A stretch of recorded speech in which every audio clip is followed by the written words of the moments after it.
Plaintiff Lisa Carlson says she used to be an assistant vice president at a marketing communications firm, but after she was laid off, she was forced to take a minimum wage job as a waitress. Lisa met the defendant at the restaurant where she works, and she hired him to do work on her home, but she's suing because he never completed the job.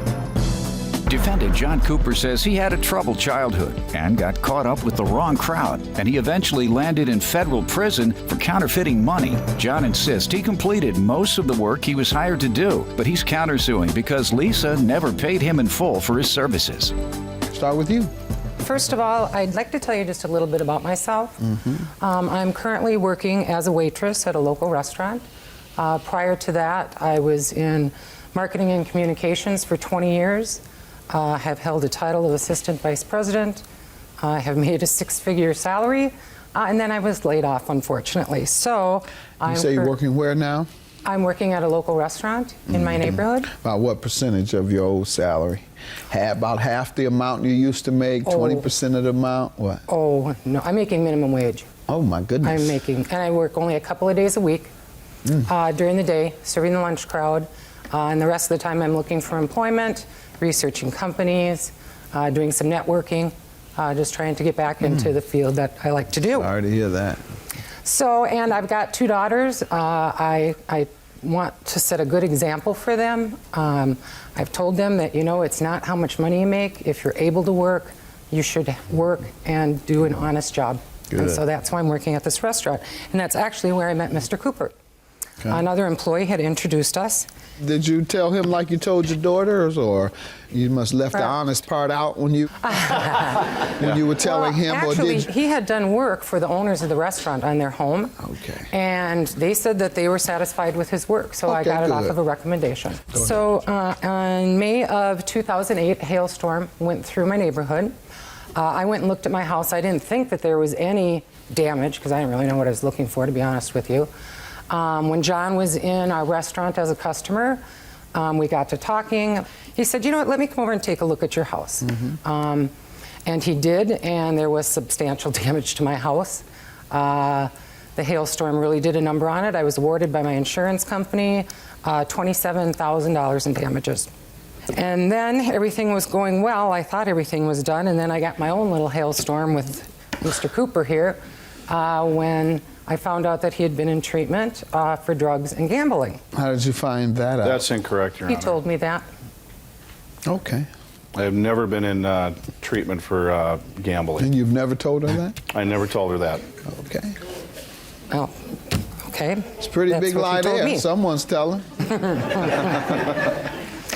So, let's see, on July 31st, we signed 2 contracts. For what? Did you have to tell me what he agreed to do? Make all the repairs? Yes, he was the contractor. So he was going to get all these people to do the work. Okay. And I don't know how that works. That's not my business. That's also incorrect, Your Honor. All right. Let me allow her to finish what she believes to be correct, and then I'll allow you. Ma'am, so you signed 2 contracts in July. Same date? Yes, and I have copies of those if you'd like to see them. Do you know why you had to sign 2? Let me see them. Because they were for different work. Okay. And the agreement is obviously what is stated on the contracts. Yep, and then we did another contract, a replacement contract in September, and I have a copy of that also. Replacement for which agreement? For the one that says citing proposal and contract. All right, sir. First of all, Your Honor, I want to tell you a little bit about my story and where I came from. As a child, I had quite a troubled childhood, growing up on welfare. The last memory of my deceased father was one time my mother and my father had went out on a boat to go fishing. Some argument occurred, and this is what I had heard and kind of recollect too, that he punched her in the mouth and knocked her 2 teeth out, threw her out of the boat and made her swim back to the shore.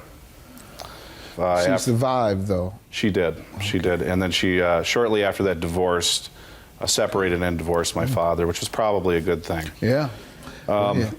Along with that troubled childhood, I had 4 older sisters that had some bad influences in their life. They hung out with motorcycle gangs, notorious ones at that, and they'd quite often bring them over to the house.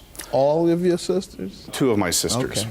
My two older sisters were involved with a lot of the Minnesota Twins and When you that say type. involved, Well, they were kind of the clubhouse. don't start. And I won't go there. Well, throughout the years, Your Honor, I was running John's program for quite a long time. What is that? In and out of trouble, hanging out with the bad crowds, doing a lot of partying, just not doing the right thing. One point in my life, I was a printer by trade, and I had found myself in federal prison for an 18-month sentence. For what? For counterfeiting, Your Honor. How much had you counterfeited? About $250,000 in 20s. All right. Go ahead. Anything else? Well, at about that point, I figured it was time not to be running John's program anymore, and I John being your name, My name, doing your sir, own yes. thing according to what you want to do, even if it was against the law. That's pretty much what you're saying. That's correct. All right. Prison has a funny way of turning things around in your life. Uh-oh. They turned you around? They turned me around.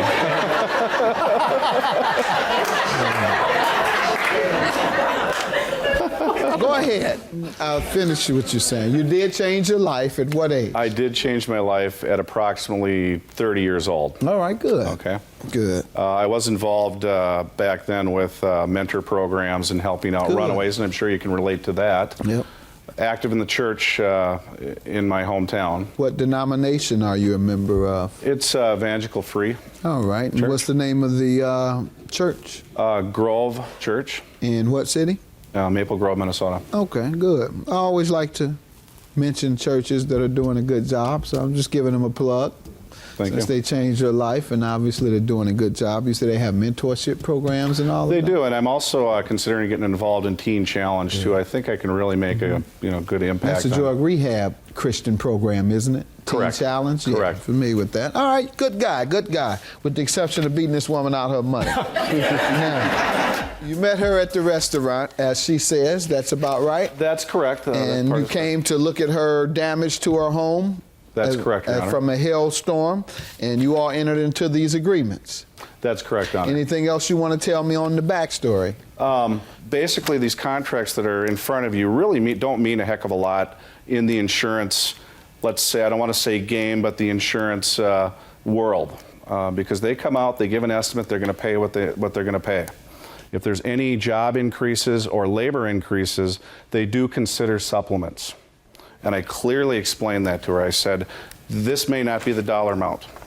I also clearly explained to her, Your Honor, that the roofing proposal and the siding proposal are exact specification contracts. I did bring up the windows, that they were damaged. There were 4 windows damaged on the home. I brought up to her that after the insurance company had come out and given Lisa her loss statement reflecting how much money the insurance company was going to pay, the windows did not come in at a good amount. And I explained to her, I said, this is going to take some work. I'm going to have to supplement the insurance company on these windows because they're Anderson windows. Furthermore, along with that, on the siding proposal, if you look at it, it says other work to be done. And that is not a specification contract stating that I'm going to put the windows in. I would have had a separate window contract with exact specifications and the amount. All right. And why don't you tell me what happened? I gave him the first payment of $12,950. Approximately when? I have a copy of the check, sir.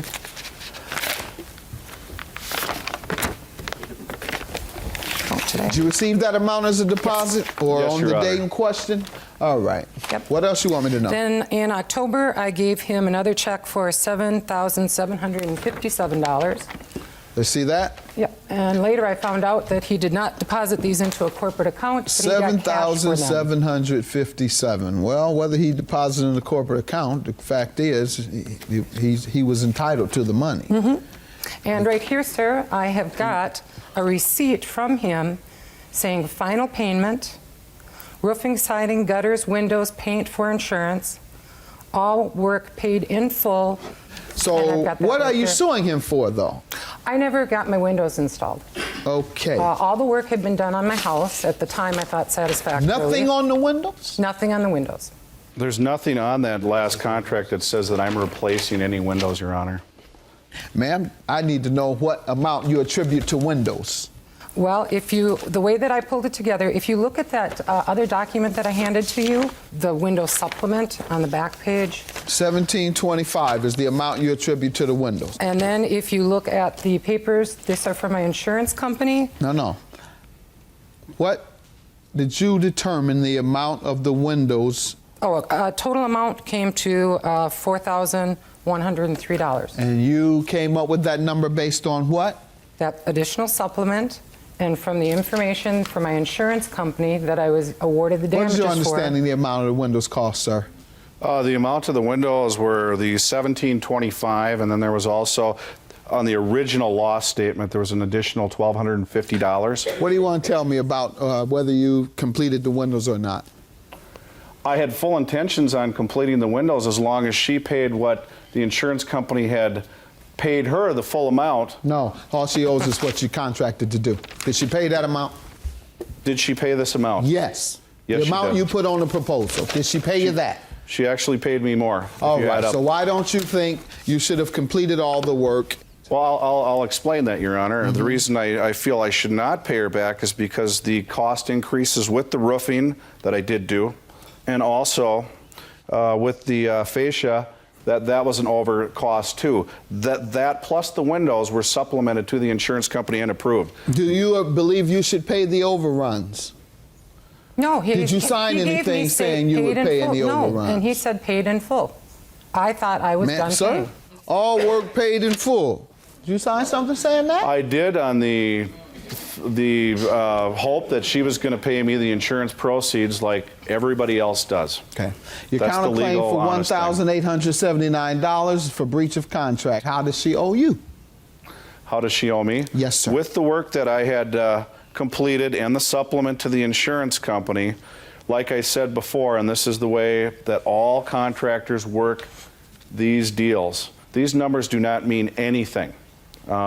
What you're supposed to do with the money that you get from the insurance company, whether it be an initial check or whatnot, should go to the contractor 100%. If there's anything left over, then it should go back to the insurance company. The checks come in my name and my mortgage company's We're not name. here to discuss insurance company policy.